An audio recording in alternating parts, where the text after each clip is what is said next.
Halo, selamat malam Bu Sri dan teman-teman.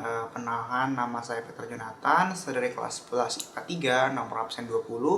Dan di kesempatan video kali ini, saya akan mencoba untuk menyelesaikan tentang tes lisan materi sistem sirkulasi. Namun sebelumnya, saya mohon maaf kepada Bu Sri karena untuk keterlambatan pengumpulan saya kan. Dikarenakan selama beberapa minggu ini saya harus fokus ya untuk persiapan di Virta Cup 2021. Dan untuk 10 pertanyaannya adalah sebagai berikut. Oke, untuk pertanyaan yang pertama yaitu tentang subtema darah. Di sini ada dua pertanyaan.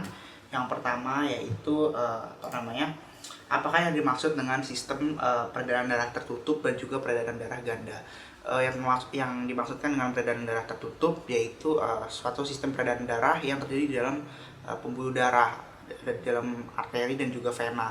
Lalu untuk peredaran darah ganda itu berarti peredaran darah yang dalam sekali berputar itu melewati jantung sebanyak 2 kali. Lalu pertanyaan yang kedua yaitu darah yang mengandung oksigen atau sedang mengangkut oksigen itu berwarna apa? Jawabannya itu adalah berwarna merah terang ya, tidak pucat atau tidak gelap. Lalu untuk subtema yang kedua yaitu tentang mekanisme pembekuan darah. Pertanyaan yang pertama yaitu bagaimana proses pembekuan darah secara runtut. Yang pertama itu ada luka yang terjadi, lalu kemudian ada trombosit yang pecah, lalu kemudian muncullah trombokinase, lalu berubah menjadi trombin, lalu dari trombin berubah menjadi fibrinogen, kemudian fibrinogen berubah menjadi fibrin, dan akhirnya kemudian luka itu dapat tertutup. Lalu pertanyaan yang kedua yaitu dalam proses pembekuan darah fibrinogen berubah menjadi apa? Fibrinogen berubah menjadi fibrin. Lalu untuk subtema yang ketiga yaitu tentang golongan darah. Nah, untuk pertanyaan yang pertama yaitu penggolongan darah itu dibedakan menjadi dua, apa saja, yaitu penggolongan darah ABO dan juga penggolongan darah rhesus. Lalu pertanyaan yang kedua selanjutnya yaitu untuk satu kantong darah yang biasanya 250 sampai 100 mili sebelum dilakukan harus dimasukkan ke lemari pendingin dulu sebelum ditransfusikan. Apa tujuannya? Tujuannya adalah untuk memperlambat proses metabolisme darah dan juga untuk memperlambat atau menghalangi pertumbuhan bakteri.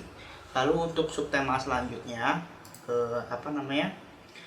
ada tentang organ peredaran darah. Organ peredaran darah di sini pertanyaannya yaitu jantung itu memiliki 4 buah bagian utama apa saja, yaitu atrium atau serambi kanan kiri dan juga ventricle atau bilik kanan kiri juga. Lalu selanjutnya subtema selanjutnya yaitu tentang aliran limfa. Kita masih ke bagian organ peredaran darah. Pertanyaannya yaitu apakah perbedaan pembuluh arteri dan juga pembuluh vena? Jawabannya untuk pembuluh arteri itu merupakan pembuluh yang membawa aliran darah segar dari jantung menuju ke seluruh bagian tubuh. Jadi yang diangkut itu masih darah yang membawa oksigen. Sementara untuk pembuluh darah vena itu membawa darah dari seluruh organ kembali ke bagian jantung yang sudah mengandung darah berwarna pucat atau kandungan oksigen itu sudah berkurang. Lalu selanjutnya ke bagian mekanisme limfa, yaitu faktor-faktor apa saja yang dapat mempengaruhi pergerakan cairan limfa. Yaitu ada 3, yaitu kontraksi otot atau gerakan rangka tubuh, lalu ada pijatan atau sentuhan dari luar tubuh atau apapun itu, dan juga ada inspirasi dan juga respirasi dari rongga dada. Lalu pertanyaan yang terakhir tentang subtemanya yaitu gangguan sistem peredaran darah, yaitu pertanyaannya merupakan orang yang sulit untuk mengalami pembekuan darah disebut atau mengidap penyakit apa? Jawabannya adalah penyakit hemofilia.